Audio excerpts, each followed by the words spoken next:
Welcome to Farming for Health, where Farmer Lee Jones and I talk with leaders in food, farming, and health and wellness to spread knowledge and inspire a plant-forward future, starting now.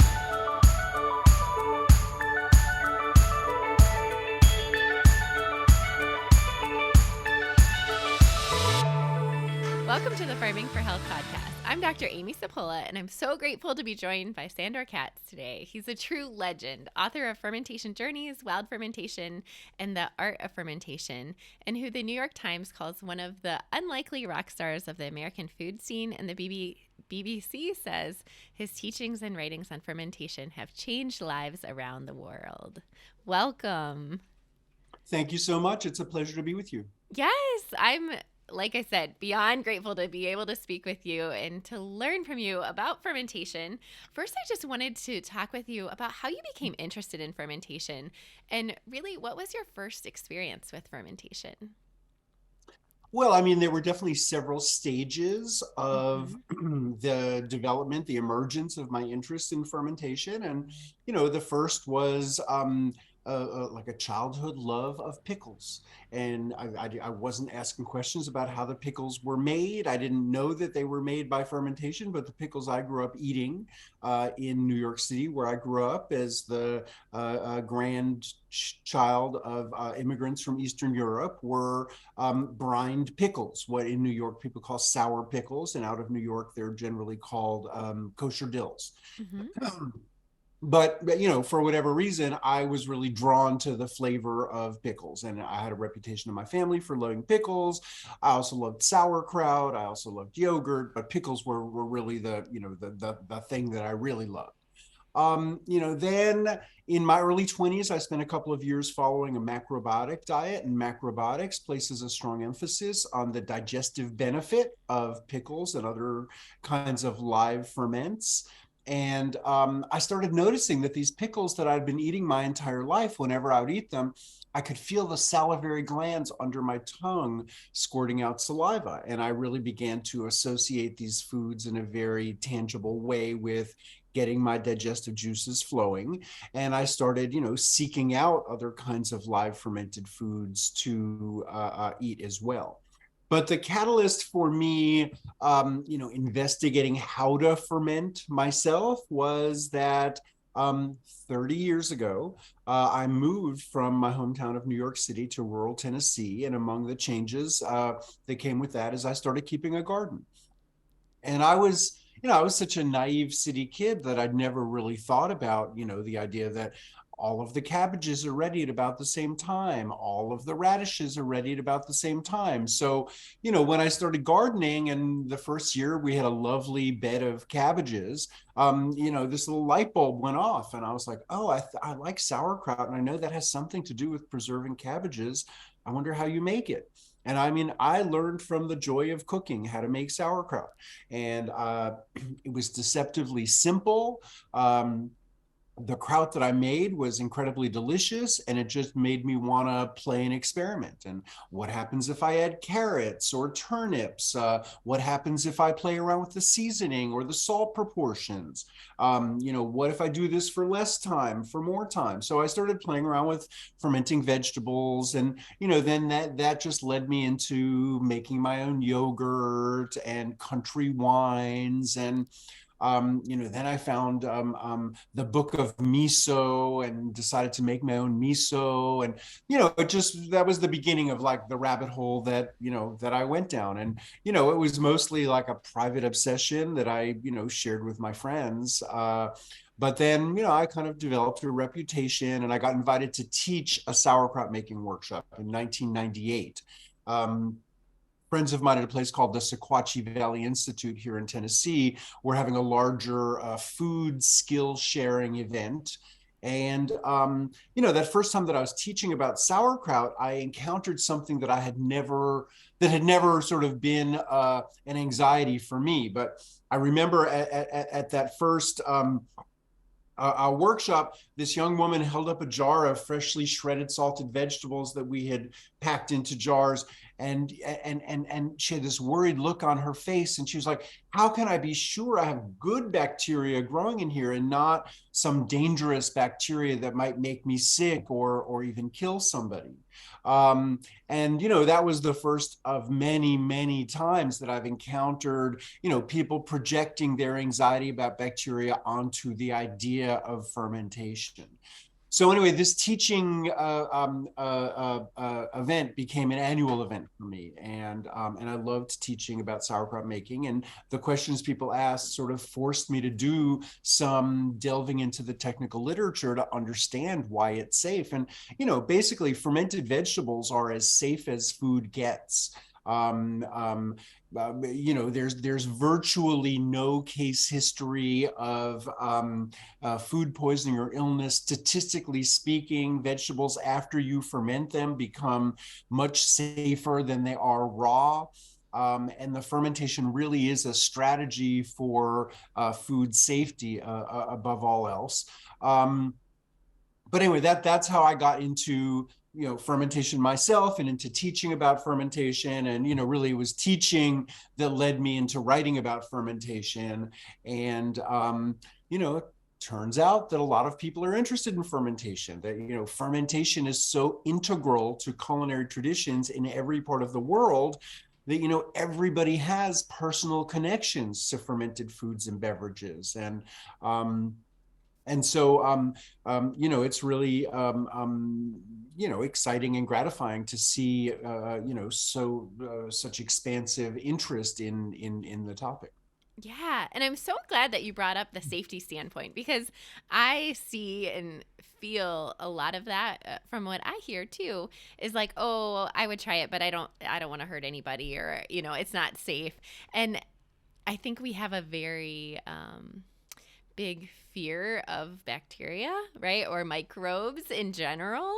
And how do you address that with people? Like, how do you ease that fear? Because I think fermentation is one of the safest preservation techniques, but also the most nutrient dense, and even creates more nutrients by the fermentation process. So, yeah, well, okay. I mean, first of all, I think that the reason why we're seeing so much renewed interest in fermentation, and I would just preface that by saying the products of fermentation have enjoyed enduring popularity. But over the course of the 20th century, people had less and less direct connection with it, and became more and more mysterious.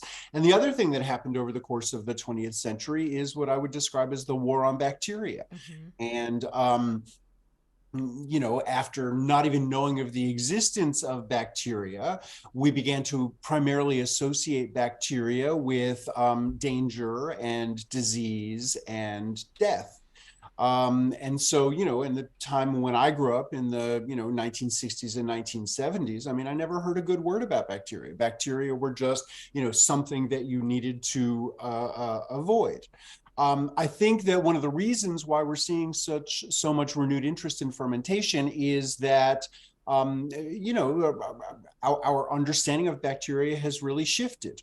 And, without denying the idea that there are certain bacteria that could make us very sick, there's a growing understanding that bacteria are the matrix for all life, that all life is descended from bacteria, and that no complex multicellular form of life has ever lived without bacteria. In other words, all complex life forms have bacterial communities that they are host to. And, these bacterial communities actually provide essential services to their multicellular hosts, such as ourselves. So, in the case of our human bodies, I think that, sort of popular awareness of this really began emerging after the Human Microbiome Project. But the recognition that a healthy human being is host to more than 1 trillion bacteria in extraordinary biodiversity, and that these bacteria give us a lot of our functionality. They enable us to effectively digest the food that we eat and extract nutrients from the food. They synthesize nutrients within us so we don't have to find them in our food. What we call our immune systems are largely the work of bacteria in our intestines. And, we're learning little by little that bacteria in our intestines regulate all kinds of biochemical processes in our bodies, including serotonin and other chemical compounds that determine, how we think and how we feel. So anyway, I mean, how the way I address people's fear is by just trying to help them to see that, our primary protection from the relatively small range of organisms that have the potential to make us sick is biodiversity, is a larger group of organisms that can protect us. So in the case of, acidic fermented foods like sauerkraut, I mean, basically the organisms that are driving the fermentation are lactic acid bacteria. And as they acidify the cabbage, if there happened to be some cells of salmonella or E. coli or other organisms that we would associate with food poisoning, it's very convenient for us that none of these organisms can survive an acidic environment. So, as the organisms that we are specifically cultivating are making the environment more acidic, it will wipe out any pathogens. And, that's what makes fermented foods so safe. And, everything we eat is host to a wide range of organisms. And so, really the question in the practice of fermentation is, how are we going to manipulate environmental conditions in ways that encourage the kinds of organisms we want, while simultaneously discouraging the organisms that we don't want. And so, just to sort of talk a little bit about the case of the head of cabbage, I'm sure you and many of the people who might be listening to us have had the experience of using half of a head of cabbage. And then the other half of the cabbage sits around for a few days, maybe on the counter, maybe in your refrigerator. And when you go to use it, you find a film of dark mold growth on the exposed cut surface. Okay, you're nodding, so I would imagine you have that experience. And when I'm speaking to a group of people, I always see a lot of people nodding because it's a pretty widespread experience, and it's not a big deal. You just take a knife and take a little sliver off and throw that into the compost and proceed with the rest of the cabbage. But every cabbage, everything we ever eat has spores of molds on them. And, one of the needs that molds have in order to grow is oxygen. And so, our environmental manipulation when we make sauerkraut is simply we shred the vegetables, we salt the vegetables, we get them nice and juicy, and then we get them submerged under their own juices. And this protects them from the continuous flow of oxygen. And this makes it so that the molds can't grow, except potentially on the surface, which is the most vulnerable place because it's where the protected environment meets the oxygen-rich air. But under there, the molds can't grow. And what will dominate every single time are lactic acid bacteria. So, every fermentation just involves, these very, very, simple environmental manipulations. And, fermentation is not rocket science. I think because of the fear that it's easy for people to project upon the process, a lot of people imagine that you need a lot of, special instruments or tools or, some sort of a sterile environment or something like that. But, none of this is real. Those are just projections of fear. And fermentation's ancient. Nobody's really invented any completely new fermented foods or beverages in hundreds or probably thousands of years. And so, all of these processes were, sort of figured out by people who didn't have any fancy, complicated instrumentation. Any kind of fermented food or beverage can be done, in a typical home kitchen. And that's Uh, what I was going to ask you is like, what for home kitchen, what's your go-to? Like, what's the easiest, simplest, best way to ferment at home? A message from our sponsor. The Chef's Garden is a family-owned regenerative farm that grows the most flavorful and nutritious vegetables, herbs, and microgreens for culinary professionals and home cooks. For over 30 years, the Chef's Garden has supplied some of the world's finest chefs and restaurants. Now, through Farmer Jones Farm, the same delicious ingredients are available to home cooks in the United States to use and enjoy, delivered directly to their homes. The Chef's Garden mission is to grow exceptional vegetables, care for each other and the land, and to inspire a vegetable-forward future. For more information, visit chefs-garden.com. Well, I mean, I always recommend that people start with fermenting vegetables. Mm-hmm. Like it's about as safe as food gets. So to the extent that people might be projecting anxiety into the process, you really can just let that anxiety go. Like if your sauerkraut makes you or someone else sick, you'll get a lot of attention because it's really an unprecedented You'll be a first. so you don't have to worry about safety. It's really simple. Like literally all you do is you shred vegetables to create surface area. You can do that very finely. You can do it coarsely. It doesn't really matter. You add salt. There's no magic number to how much salt. Really just salt it to taste. Salt it so that it tastes good to you. Add other seasonings if you want. And then I like to get in there and squeeze the vegetables, or on a larger scale, maybe use some blunt tool to pound them. And what you're doing basically is breaking down cell walls and releasing juice. And the objective is to get the vegetables juicy enough so when you pack them tightly into a vessel, you can get them submerged under their own juices without adding more water. That's the sauerkraut method, generically called the dry salting method. There definitely are lots of other methods. You can mix a saltwater brine and put whole vegetables or big chunks of vegetables in that. You can do a more seasoned brine.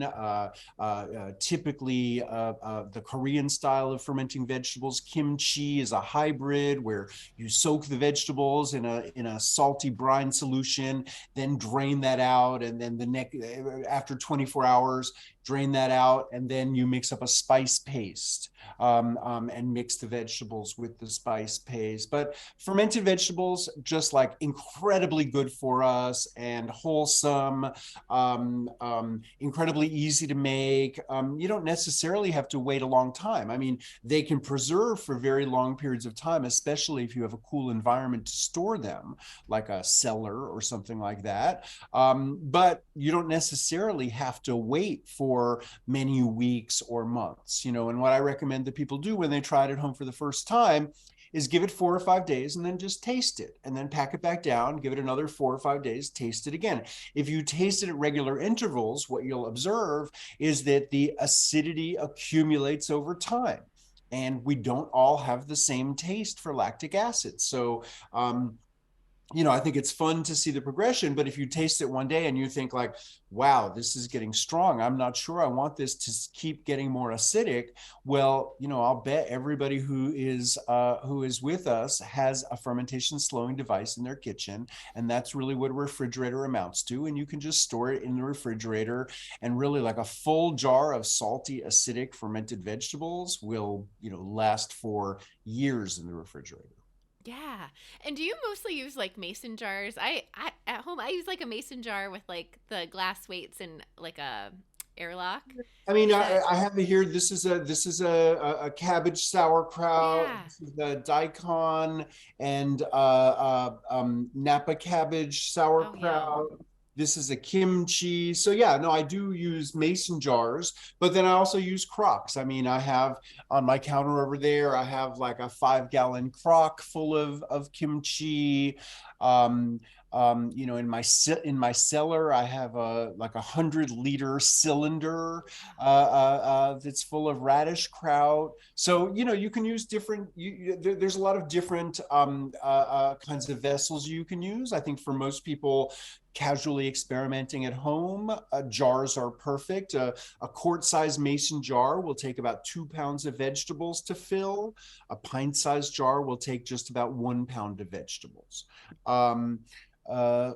So I mean, that's a great way to start. If if you love it, if you have a big family, they're eating a lot, then you can get ceramic crocks are really easy to find in the US. I mean, people use wooden barrels, people use plastic buckets.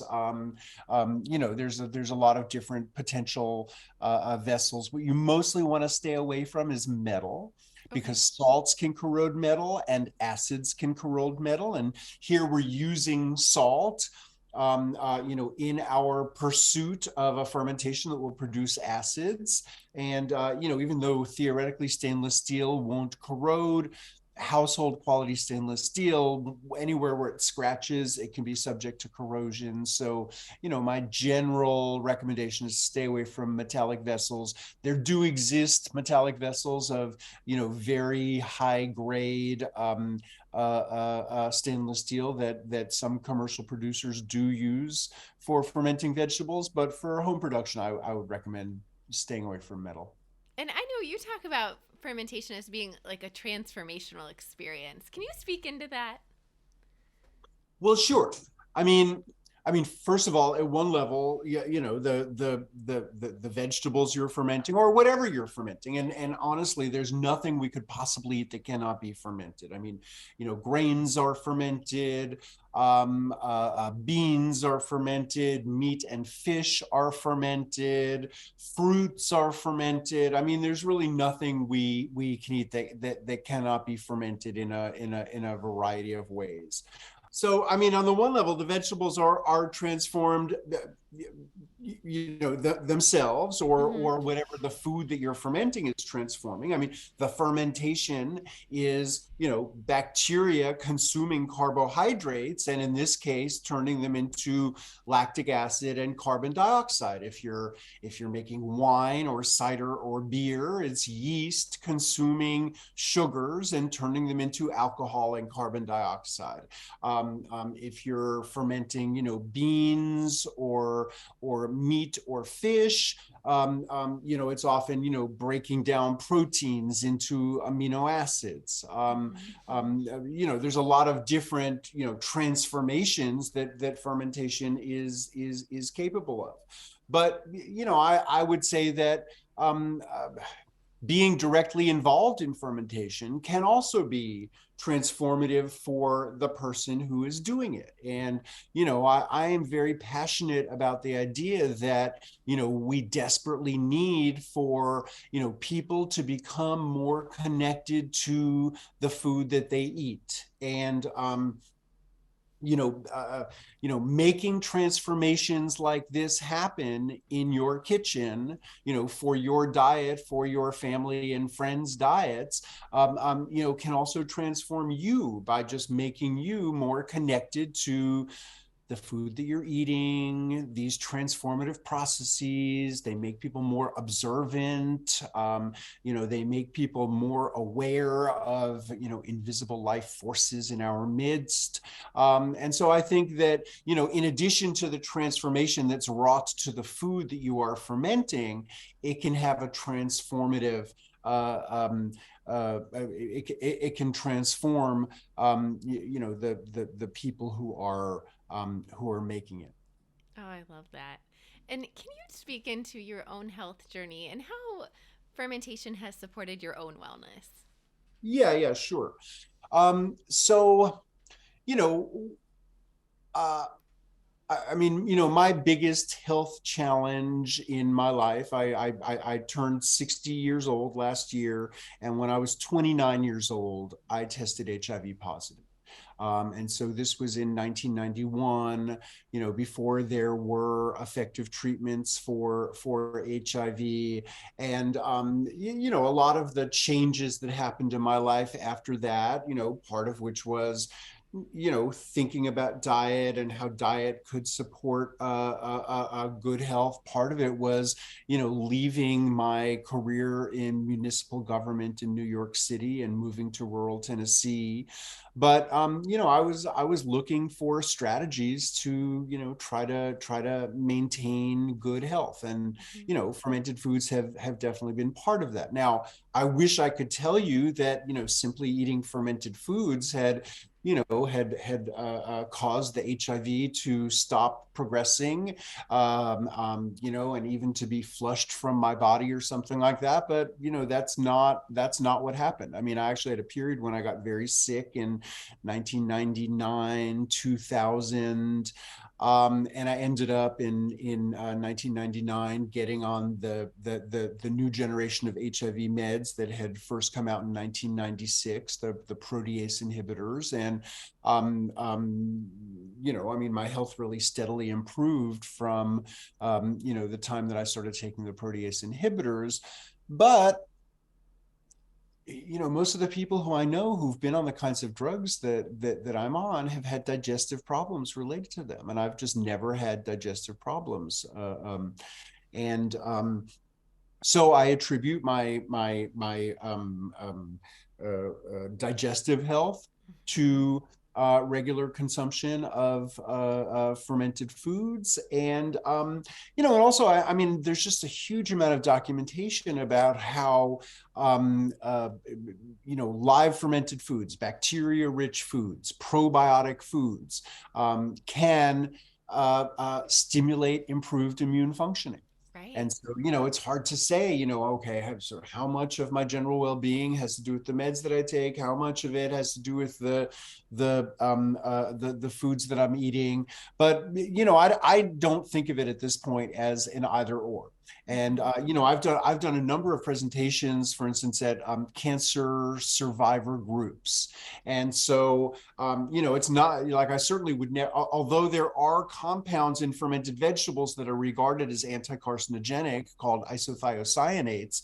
I mean, I would never advise, somebody who is dealing with, acute illness from cancer to, just eat fermented vegetables and trust that everything will be better from that. But whatever other kinds of treatments a person might be pursuing, whether it's, chemotherapy or radiation, the nutritional support from fermented vegetables or other kinds of fermented foods and beverages can be really profound.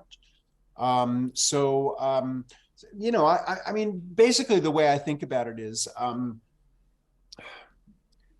like, rather than thinking of these foods as like a treatment for specific disease processes, I think that foods that can improve biodiversity, that means that they potentially improve digestion, they potentially improve nutrient assimilation, they potentially improve immune function, they potentially improve brain chemistry, mental health.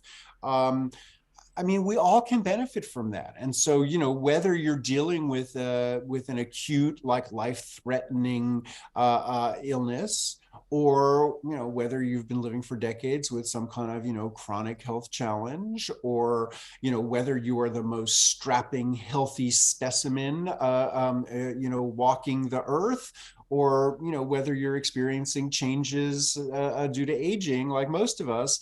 I mean, who can't benefit from better digestion, better nutrient assimilation, better immune function, and potentially mental health? And so, I mean, I just think that they are a great part of nutritional support. And often I encounter people who, I don't know, they just want a magic bullet. And it's, just like sauerkraut in isolation is wonderful, but, it's not necessarily going to solve all of your problems. And, nutrition is much more than just adding one food.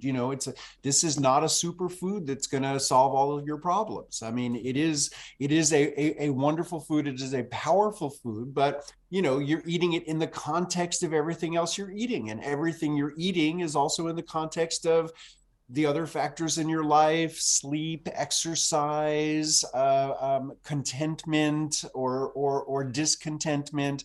And, our health is multifactorial, and, expecting, adding one singular food to sort of change everything, I think is unrealistic. Yeah. Oh, you are so spot on. And I'm so glad you share your story. And it's a really beautiful example of integrative medicine and how you're using really all the tools in the toolbox, right? It's not that you're just using one thing. What are the available tools to optimize my health and wellness? And food is foundational to that, right? And so I think it's just an awesome example. And digestion is something that if you're not digesting well, I think there's so many downstream consequences of that, right? And you spoke to, assimilation, well, absorption, assimilation, you know, um, immune function, all of the roles and all of the connections within our body.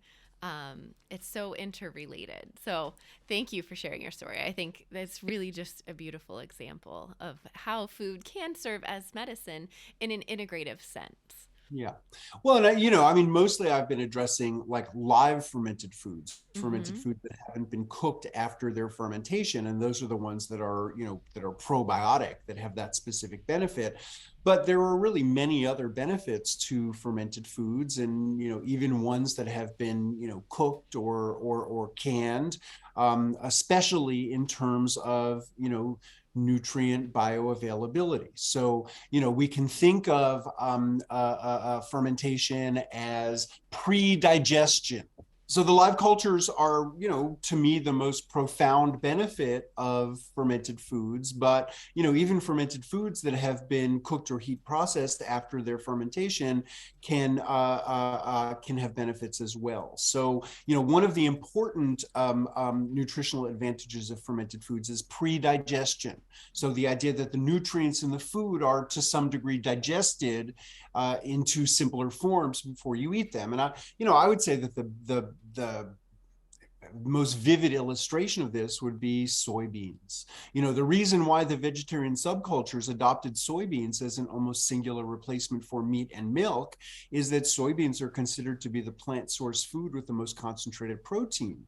The only problem is, if you just eat a bowl of cooked soybeans for dinner, you can't get that protein out of them. Our bodies are not capable of extracting the protein from an intact soybean. And this was recognized thousands of years ago by the Asian cultures that developed soy agriculture, and they developed all of these different ways to ferment the soybeans. So there's miso, there's soy sauce, there's tempeh, there's natto, there's all kinds of fermented versions of tofu. These are all very different foods in terms of, flavor and process, and even what kinds of organisms, length of time. But what they all have in common is that the protein of the soybeans gets broken down into amino acids, which are the building blocks of proteins.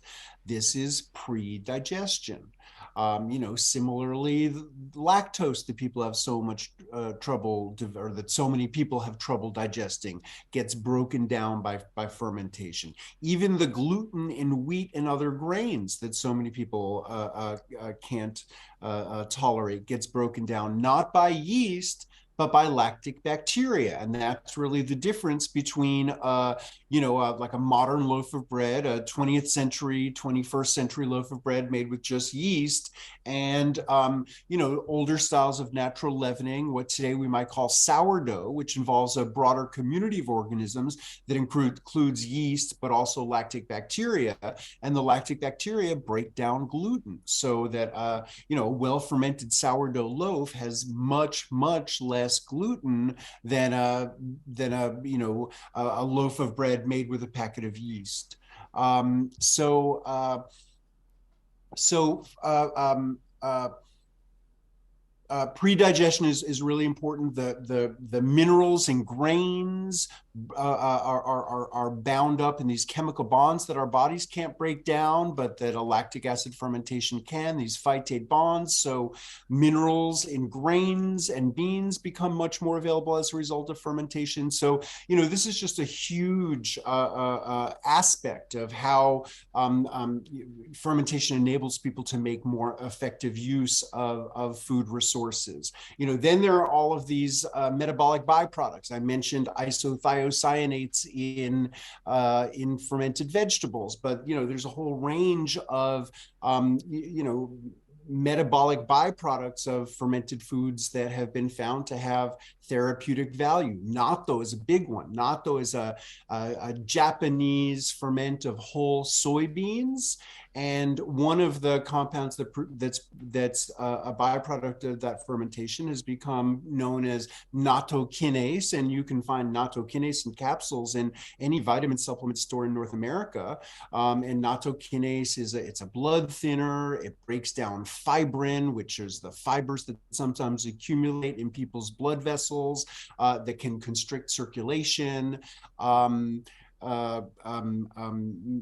It's really extraordinary. And then fermented foods and beverages have many other benefits beyond the nutritional ones. Flavor. I can't ignore flavor. You walk into a gourmet food store anywhere, and most of what you're going to find are products of fermentation, because fermentation creates strong, compelling flavors. Chocolate is fermented, coffee is fermented. Cheeses are fermented, cured meats are fermented, condiments either directly fermented, like the old world condiments of soy sauce and fish sauce, or all of the modern contemporary condiments use vinegar, which is a product of fermentation, to stabilize them. So that would be ketchup, mustard, mayonnaise, salsas, chutneys, etc. So fermentation just has extraordinary flavors, and that's what gets some people, most excited about fermentation. And then there's the preservation value, and not all fermentation processes are about preserving food. Like, nobody has ever fermented a grain or a bean in order to preserve it, because those foods in their mature form are dry and are easily preserved as long as you keep them dry. But in the case of vegetables, fermentation has been an incredibly important strategy for preservation, particularly for people in temperate regions with limited growing seasons. In the realm of milk, really, like, the fresh milk that we grew up with is a 20th century phenomenon. Before the 20th century, without refrigeration, nobody who didn't have a cow or a goat or sheep was able to have fresh milk. And what people were drinking was fermented forms of milk. So there's a word in English that's become obsolete. It's clabber. Clabbered milk is simply milk that has been spontaneously fermented. And you can only spontaneously ferment raw milk. Once you pasteurize milk, you kill the community of organisms that's indigenous to the milk. And then if you want to ferment pasteurized milk, you have to introduce some sort of a starter culture. That would be like what yogurt represents, or kefir. But, most, other than fresh milk, all the other forms of milk we love, all the cheeses, all the yogurt, all the kefir, these are all fermented forms of milk. That add flavor and make it more digestible. So there's a range of benefits to fermentation. There, the health benefits are real, but they're definitely not the whole picture. Yeah.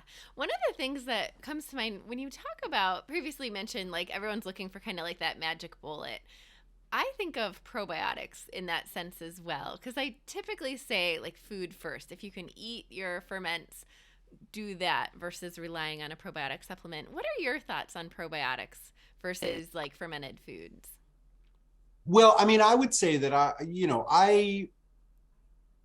believe that, in the coming decades, we will see medical advances that, are based in probiotics. Mm-hmm.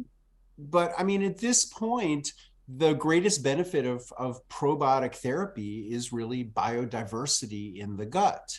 Yeah. And, most of the probiotic capsules that you can buy, they'll say like, oh, every capsule has, 3 billion cells, but it's 3 billion copies of a single cell, or maybe two or three. And so, that really is pretty limited in terms of,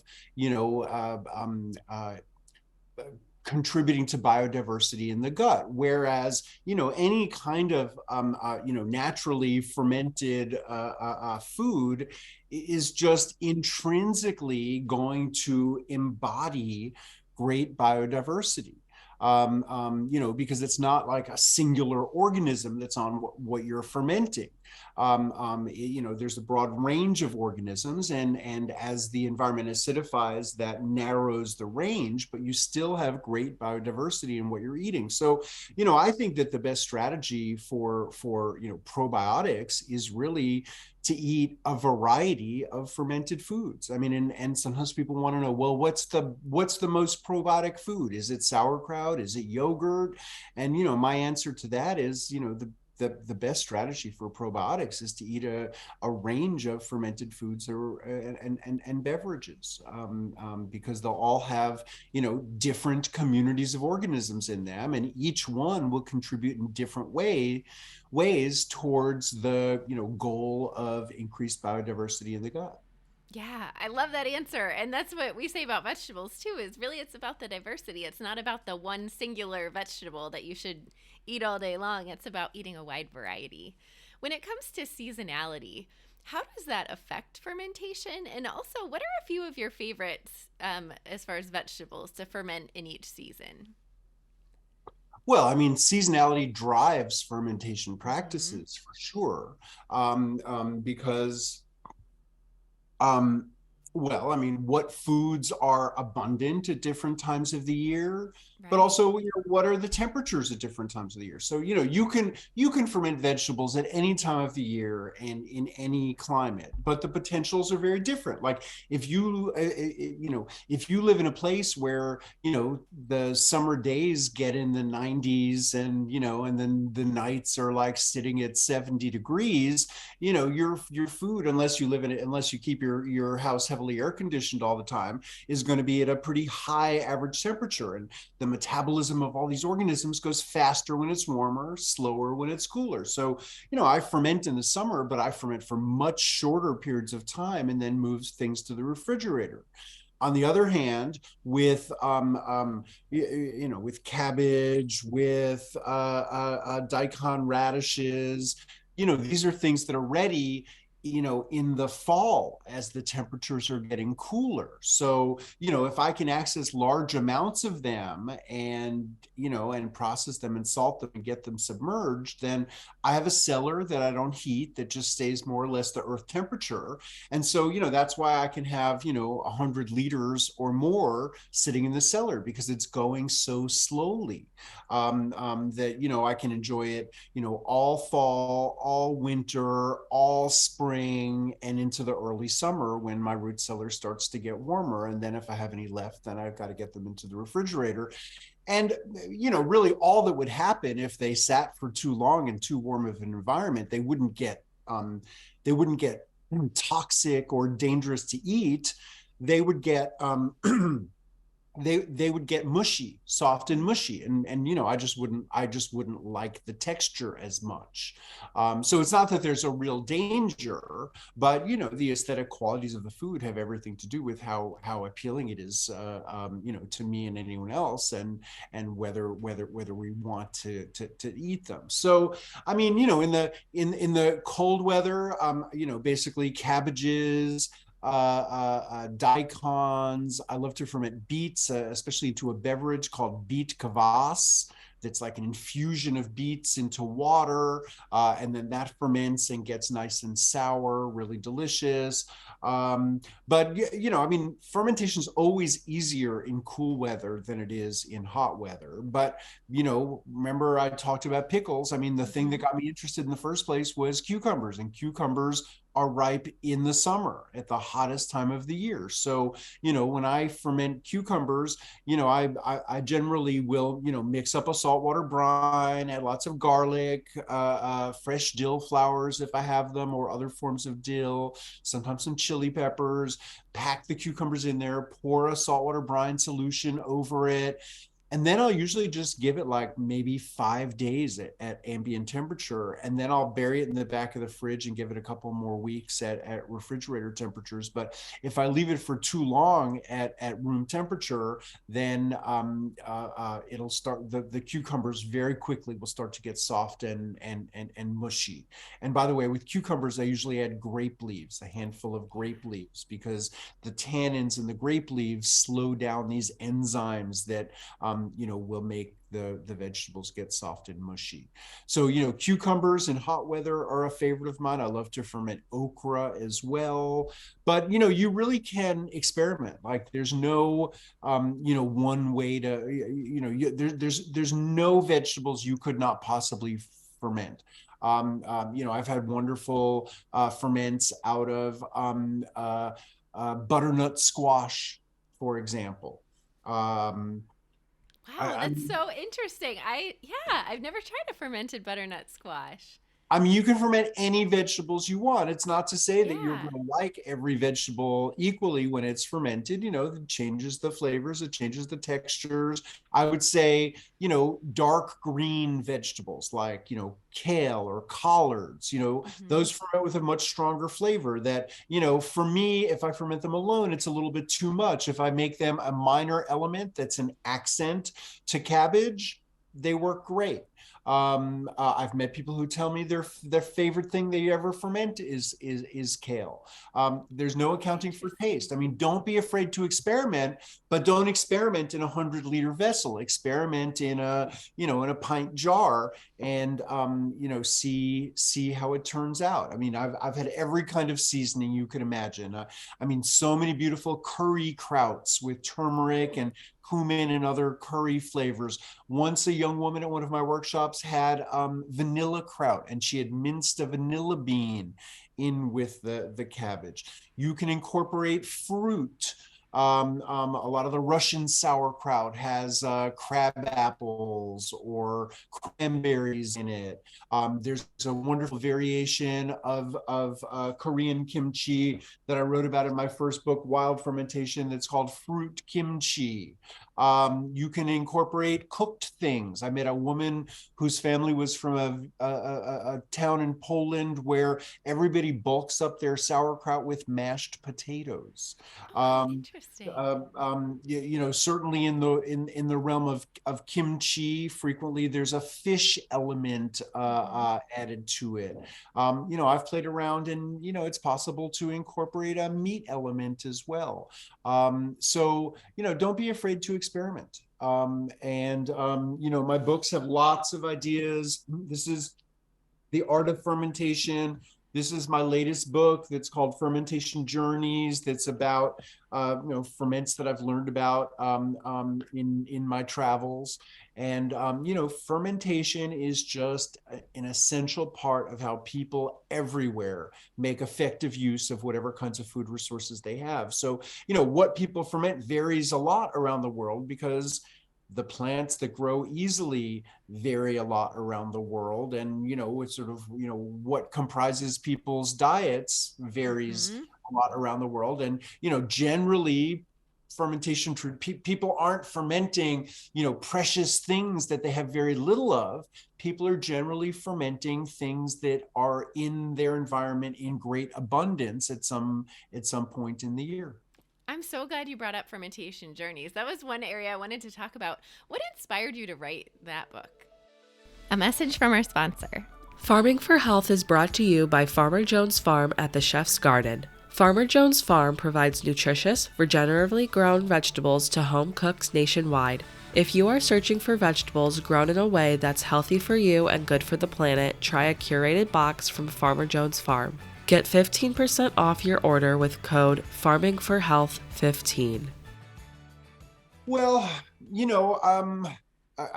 since I wrote my first book, I've led quite a charmed life, and I've gotten invited to teach in many different parts of the world. And, when I go places to teach, in addition to teaching, I eat. And often I have hosts that, make it their business to sort of, show me interesting, distinctive ferments, or sometimes to bring me to indigenous communities or other places where people are carrying on ancient fermentation traditions. So it's really enhanced my education, getting a chance to travel like this. And, I take notes and I take photos, and I come home and see if I can, reproduce what I've seen. And so, this latest book, Fermentation Journeys, is, it's really, my attempt to, share ferments that I've learned about in my travels with other people who are interested in fermentation. But fermentation is really a worldwide phenomenon. I mean, there's just no place in the world where, fermentation is not an important part of the picture of how people feed themselves. Yeah. Is there a technique or something surprising that you discovered writing this book that stands out to you, like something very unique that you weren't expecting? Yeah, sure. So in Colombia, in Bogota, this chef at a lovely restaurant that we ate at had a fermented condiment that he didn't make himself. It came from the Amazon, and people in a village that he had some connection to in the Amazon had made it. It's called tucupi. It's wonderful, savory, thick, rich. It's like a tar. It's like a dark tar. But what it is the toxic juice of cassava. So, cassava is this starchy tuber that comes originally from the Amazon, and it's an important food in all of the tropical regions of the world.